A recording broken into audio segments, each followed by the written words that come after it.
I hope it's obvious by the title, but just in case, there are spoilers for Final Fantasy XV ahead. Greetings everybody! Today, I want to share my view on the positive character arc Noctis goes through in the game Final Fantasy XV. I recently replayed it and I was reminded why I love this game and its story so much, and I wanted to make a video on it. This will primarily reference Weiland's creating character arcs, as she does a fantastic job of modernizing Joseph Campbell's hero's journey from his book The Hero with a Thousand Faces. If you haven't checked out either of those, definitely do, especially if you're like me and really enjoy the creative writing process and everything that goes into creating engaging characters. I fully believe Noctis is an engaging character and the quintessential example of a positive character arc. For this video, I'm going to go over what a positive character arc is, the 4 components we need to identify in a character's arc and how they relate to Noctis, and then go through the 3 acts of his story piece by piece and the whole process while referencing Weiland's book.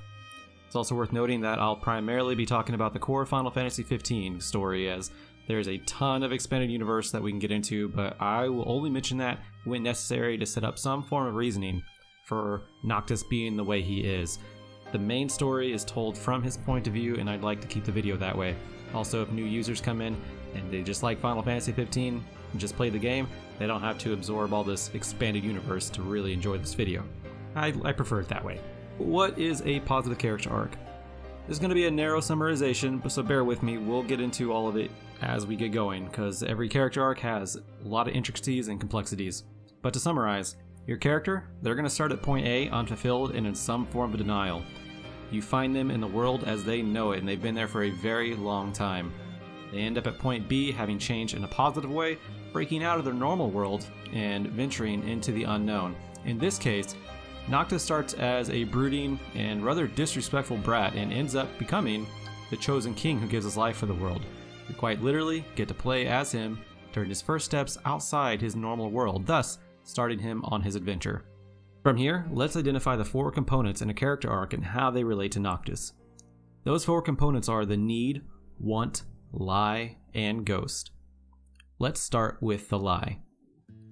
A character's lie is what they believe that keeps them from taking the steps needed to progress further in their development. They think if they can satisfy that lie, they'll be fine and on their way. It's the conflict that drives the inner turmoil for a main character and forces them to seek out a solution, even if it's the wrong one, which we'll see Noctis make some wrong decisions. To quote Weiland, out of resistance comes conflict. Out of conflict comes plot. We're going to see Noctis go through resistance and obviously come into conflict, because he's going to want to satisfy his lie and not really realize what his need is. He's going to try to satisfy his lie with a want. It's going to create conflict, not to mention the story around him, and out of that, driving Noctis to the maturity level he needs to be to really have him realize his need. It's going to create the plot. While it's not explicitly said or heavily referenced, we can take a look at the way he reacts to people and the situations around him to get an idea of his lie. I believe for Noctis, his lie is that kingship will rob him of his freedom to choose his destiny. He's a contrast to the regal lifestyle his father leads, and we have to take a little dive into the expanded universe here to get more context. See, Noctis' mother died when he was young, leaving him only with his father, who had a burden of kingship, so he wasn't there as much as a normal father would be. Noctis respects the duty of his father, but being prince, he grew up overprotected, and that sort of stunted his social growth. He fears the amount of work it would take to grow into the person his father is in order to become king, and as a result, Noctis doesn't really want to become king, because from his viewpoint, it was all his father ever paid attention to, and it was always Regis the king and rarely Regis the father. I believe this makes his want pretty easy. The want is a thing our character thinks they need in order to solve their problem.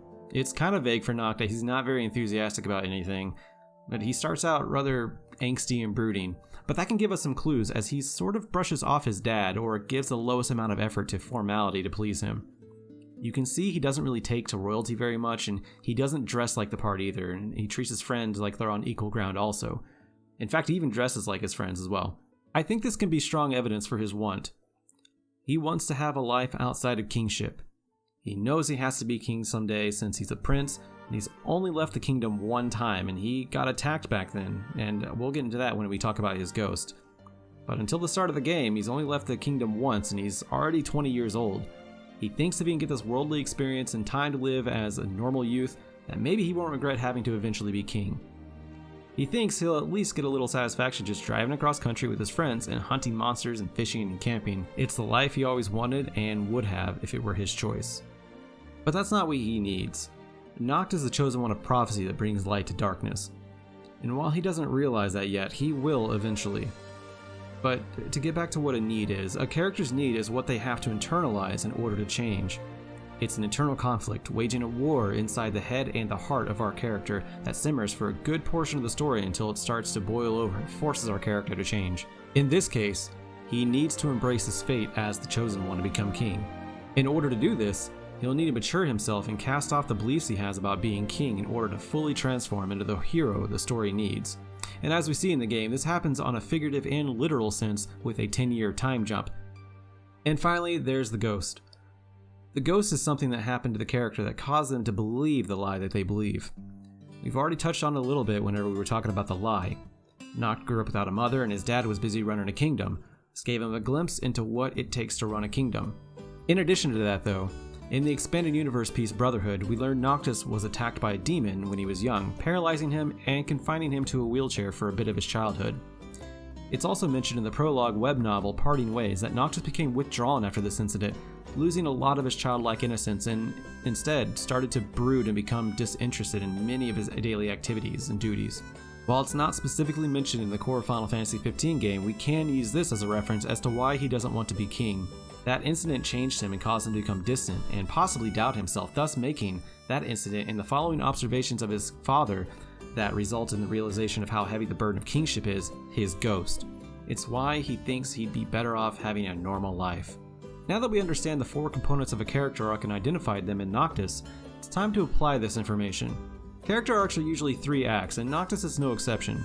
We'll go through each one at a time and make it easier to follow along.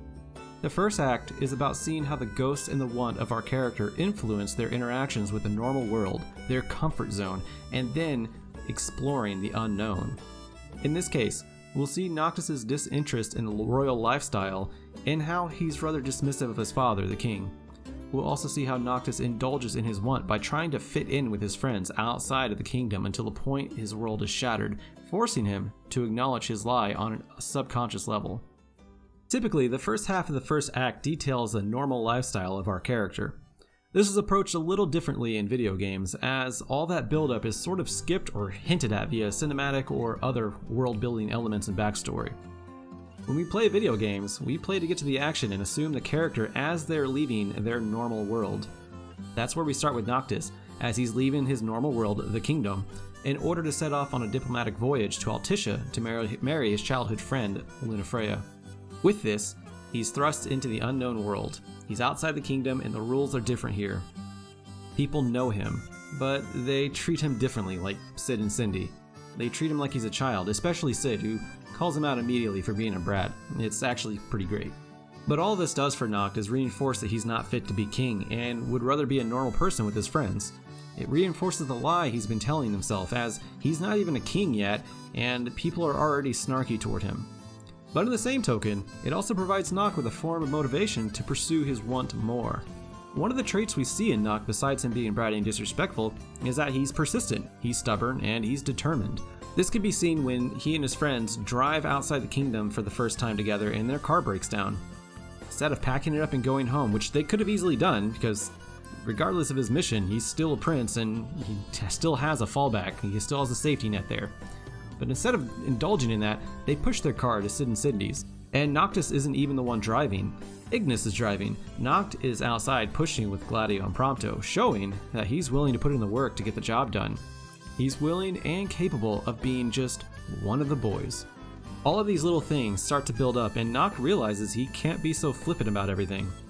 While he doesn't mind putting in the work, now he actually has to put in the work and take initiative because no one is going to wait on him outside of the kingdom. His disinterest in daily routines is no longer able to keep him afloat. He has to earn his own money and do everything himself. With his friends, of course, but remember that Noctis views them as equals, so he doesn't hold his royalty over them. Instead, Noct learns to do things and contribute and even show a little ambition. In turn though, this also reinforces his want. Perhaps If he can do what everyone else does, they'll treat him as a normal person, even if he's king. See, by this point, Noct is incredibly naive about almost everything. Besides a bit of childhood trauma with the demon attack and his mother passing away, he hasn't had much resistance in life. There hasn't been anything to challenge his beliefs. And that's when we arrive at the first plot point. Kingdom has been taken over by Niflheim, and his father's been killed. This is a huge turning point for Noctis. This is also a point of no return for our hero, one of two. I'll mention the second one later, but the first one is happening right now. Before, there was always a net for Noctis. There was always a nice safety net. He always had the kingdom to call home and his father to handle things. Now, things are totally different, and the world he knew is shattered, and now he can only go forward, thus propelling us to the second act. If the first act is all about our character's normal world being shattered, then the second act is all about them coping with their new and unfamiliar territory and reacting to the first plot point. We'll see how Noctis handles the death of his father and how people around him treat him now that he's king. This is also where we'll see Noctis go from being reactive to proactive toward the end of this act. Once we end the second act, Noctis will be making the decisions to drive the story, rather than a mentor telling him what is best. It may also be worth mentioning here how important mentors are to a character. This isn't as emphasized as much in Caelum Weiland's book as it is in Joseph Campbell's book. His monomyth has a section in it strictly for mentors that you can see on the screen right here. I believe it's number 4. As they're important in helping guide the character into the hero they eventually become. Noctis has a lot of mentors. His father, of course, who, well, Noctis is dismissive of in regards to his kingly duties. He always respected him for his sacrifice. Then there's Cor, who guided him to the goal of collecting weapons of past kings that we're about to get into.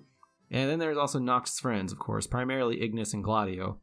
Ignis drops a lot of tidbits throughout the game for Noct to ponder on and give him guidance. Even during decision-making conversations, Noct usually has the option to defer to Ignis for advice. And then there's Gladio. While he's a bit dense in the brain mechanics, he fully understands his purpose in Noct's life as his shield, and through his maturity, he bestows some wisdom onto Noct that really helps him get into shape later on in the story. These are all role models that add to the personality and eventual change our character goes through. Picking back up though to the story, we left off with the kingdom falling and Noct's father dying. This is where we get the first glimpse of the need and what it's like to live without the lie. Noctis has to move forward, and he is stern in his decision about doing so. For a brief moment, he's handling it and formulating a plan. He's being proactive, he's acting like a king. A rather clueless one though. Noctis decides that they're going to turn back to the Crown City, and of course, this is a stupid idea. It's overrun with the Empire, and there's no way in getting into an entanglement with the Empire without their entire crew just dying. But for a brief moment, he was ready to face the danger for what he thought was best. For that brief moment, he felt like he knew what he had to do as a king, even though he wasn't quite motivated by it as a king. See, Noctis right now, he wants revenge, and that's a stark difference that will affect the way Noctis approaches the events to come. He contacts his dad's Crownsguard Corps, who sets Noctis on this path to obtain instruments to help him fully realize his need and break through the lie. These are weapons of Lucian, weapons of former kings needed to obtain the power to take back the kingdom. He's at the point where he realizes he may have to become king earlier than he thought, so he wants to get these items and hope that they can help him defeat the Empire. Right now in the story, he's driven by anger, fear, and revenge. He wants to be king simply to drive out the Empire and get revenge. His need to become king is far greater than that though, but this is a good start for our hero. Simply put, these weapons and items represent tools to help him mature and look at kingship and his purpose differently, but they're not themselves the answers. Among these weapons and items are also the astral deities, which he's able to acquire Titan's aid due to Arden, the story's antagonist, leading him there. So let's take a moment to see how Noctis is progressing in the plot so far, because it's important to establish why he's progressing and how it'll differ from the points we're about to reach. So far, Noctis has been led from point to point with only a glimpse of him making a decision himself. He was told to go to Altissia to marry Luna, their car breaks down, and he's told by Cid to go get money for repairs. Then he finds out the kingdom is taken and his father dies, which is where we see the glimmer of decision-making and attitude a king needs, even if he doesn't realize it. But from there, he doesn't know what to do once that doesn't work, and he's told where to go again, but this time by Cor. And finally, he's led to Titan by Arden. Up to this point in the story, Noctis has been purely reactionary save for that one brief instance. We're approaching the point where it'll be his turn to make the decisions though. He's coming to the part of the story where he starts embracing his need little by little. This is crucial for our character for their evolution to occur that allows them to complete their character arc. Let's get to the midpoint of the second act, because from Titan to our midpoint, it's pretty status quo. Noct has a weapon to find and he finds it. He has an astral to get and he goes and gets it. Gladio gives him a little bit of a pep talk about maturity during the acquirement of Titan. Cid gets him a boat and the group travels to Altitia to find Lunafreya and attain another astral. And this is where we approach the second plot point. But first, the struggle between Noct's need and want are tested by First Secretary of Altitia, Camellia Claustra. He's slowly embracing kingship beyond a little bit of revenge, and this is shown by the negotiations between the two leaders, as she presses Noct about how he'll deal with the Empire's invasion of Altitia to assure he'll save her people. This is a multiple choice conversation, so it's up to the player on how they embrace the situation, but for story's sake, we're going to say that Noctis is going to do what's best for the people of Altitia. It helps with my flow here in my agenda, so just go with it. It's great. After negotiations, though, comes another big plot point for Noct. Luna summons Leviathan for Noct to convene with, and he has to calm it and convince it to go with him. This causes chaos as it goes berserk, and during the chaos, Noct gets thrown to the ground by the massive Leviathan, where he witnesses Arden fatally stab Luna, his bride-to-be. Let's clarify this for a moment, though. They were to marry, but it's ambiguous whether or not Noctis actually loved her, or if he was just doing it because the king told him to. What is for sure, though, is that they were childhood friends, so her death is significant to him. Noctis has to lay there and watch her die, as he's too injured from being thrown by Leviathan. Luna, though, as Oracle, calls upon the power of previous kings to lift Noctis up and lend him power to fight Leviathan. Then, with her dying breath, she heals him and gives him the Ring of Lucis, which she's been keeping to give to him as a request from his father. This has happened again in Expanded Universe material. In addition to this, Ignis also ends up losing his eyesight, and the spirits of the four friends are pretty tattered right now. While Noctis may know he needs to become the Chosen One now, he doesn't quite have the mental maturity to do so in the proper way he needs. He has the weapons of former kings and the blessing of the Astrals, but he still fears putting on his father's ring. The lie he believes is just slightly there, but there nonetheless. He still thinks by putting on that ring, it takes away any freedom he can have, because once he puts that ring on, his destiny is set. This is the struggle Noct is facing right now. He sees the truth, he knows what he must do, but he wonders if he can do it without giving up everything.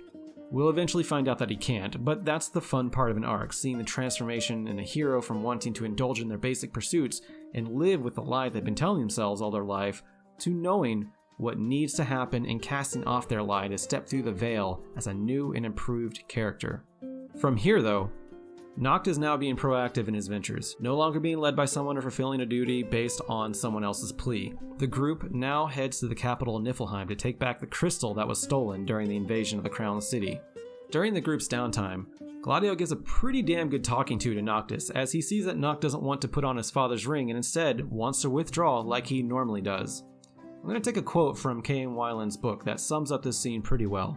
Possibly the most important thing to understand about this section of the story is that the character has not yet relinquished his lie. The midpoint has brought him to an understanding of the truth, and he is busy acting on it, but he has yet to face the lie. It's still there, buried deep inside his subconscious. And Gladio brings this and puts it right in Noct's face. This sets him on the proper path, though, as it brings out the subconscious of Noctis and makes him confront the lie he's been telling himself about the ring and what it means. They both return to the topic for a brief moment in the swamp, and Noctis relents and fires back, informing Gladio that he's ready, and not just ready as Noctis, but ready as Noctis the King, much to Gladio's approval. This is the first time Noctis has outright said he's king, and it's a large step for him to take in the story. He sees the truth, he knows what he needs, and he's almost distanced himself totally from the lie. But remember, he's not totally away from it, and he needs just another gentle push. And this is where we come to the third plot point, and that's the crystal. This also involves being constantly tormented by Arden, who tricks Noctis into shoving Prompto off the train they were on. It's a harsh reality for Noctis, as he has all this power in the world now. He has the weapons, he has the astrals, but he still manages to get one-upped by his adversary. and it's because he hasn't yet fully embraced the truth and cast off the lie, but he's about to. Arden, through some dark ancient magic, it's not actually explained here, because remember, he's thousands of years old, he just knows how to do things, and also this is Final Fantasy, the antagonist always knows how to do things, and we're just going to go with that for this sake. But Arden, through some of the magic, takes the weapons that Noctis has searched for away. For the first time, Noctis doesn't have his sword to rely on, he only has the ring of his father. This is the moment for him to put it on and embrace the power and the burden that it brings, and it's a large step for him. He tries to evolve with it, and he feels like he's king, but there is one more thing he has to do. Being king isn't good enough, and not for this situation. He has to make the ultimate choice between his need and his want. Remember, he needs to become the Chosen One. Right now, he's embraced kingship, but the door to embrace being the Chosen One and possibly giving up his life, the one thing he wanted to live out normally in the beginning, is right in front of him after he rescues Prompto. The crystal is that door. So far, he's shown that he'll put his life on the line for those he loves, but he doesn't know to be the Chosen One, you have to forfeit your life in the literal sense. While Noctis is ready, he doesn't fully grasp that he has to die. There's a shred of hope in him that he'll have a kingdom and his friends to return to after this is all over. This brings us to the third act and the third plot point. If the first act sees the character's world being shattered, and the second act is about them coping and reacting to the trauma, then the third act is about them going through a transformation. Once they cast off their lie, turn away from their want, no longer allows their ghost to influence them, and fully embraces their need, they become the person they need to be in order to confront the antagonist of the story and stand toe-to-toe with him. With Noctis stepping into the crystal, he once again passes a point of no return and fully sheds the lie and his want. This is the second point of no return. Once he steps into that crystal and takes on the responsibility of the Chosen One, he can no longer have a chance at a normal life, and he knows his time with his friends is limited. It's the most important decision our hero will make in their journey. In a story, when your character fully denies their want and turns away from the lie they've told themselves all their life, they transform. This could come in the form of their mentality or even their physicality. Both are in the case for Noctis, as we go through a 10-year sleep for him to rest and obtain the power of the Chosen One. He's older, more mature, and ready to take the story to the climax. He re-emerges in a world cast in darkness with demons everywhere. Once he reunites with his friends, though, we see just how far Noctis has come. They plot to take back the kingdom, but there is something more here, something small but means a lot. He dresses up in his kingly garb. This may seem like a small thing, but it's everything he shunned at the beginning, and now he's embracing it. Noctis is the chosen king, and he's out to prove it. To do this, Arden helps out, actually, by sending numerous massive obstacles for Noctis and his royal guard to overcome. And remember, they're the royal guard now, they're not just his friends, they have graduated along with Noctis. The most notable of these obstacles are the 3 demonized kings of the past that they have to fight in the Citadel. These represent challenges to the kingly status Noctis has fought so hard to obtain. The 3 kings are a way to prove that Noctis is fully ready, that his status of the chosen king won't be questioned. I'm going to take one more quote from K.M. Weiland here. The character's new paradigm of truth should come under a penultimate assault, and the 3 kings are a great way to do this. They know the burden Noctis faces because they've been there before. They are best fit to judge whether or not Noctis' truth is pure and that his intentions and drive are worthy. It also gives a bit of character development to the other 3, which is nice. We can get into that into a different video. As we said, everyone's kind of growing during this story, specifically Noctis though, which he's bringing us to our climax now because all that conflict has driven the plot and we've arrived toward the end. Because this is what it's all about. The struggle, the self-reflection, the realization, the transformation, it all leads to Noctis fighting Arden and taking back the crystal and ridding the world of the Scourge. This is where Noctis proves that he's changed. The tests on Noctis' validity as a true king are tested throughout the battle with Arden the entire time via illusions in the throne room and taunts during the fight, bringing up the lie that Noctis believed his whole life up until the point of actually taking him down. He even brings up killing his father while Noctis was out trying to enjoy his normal life, Noctis' original want.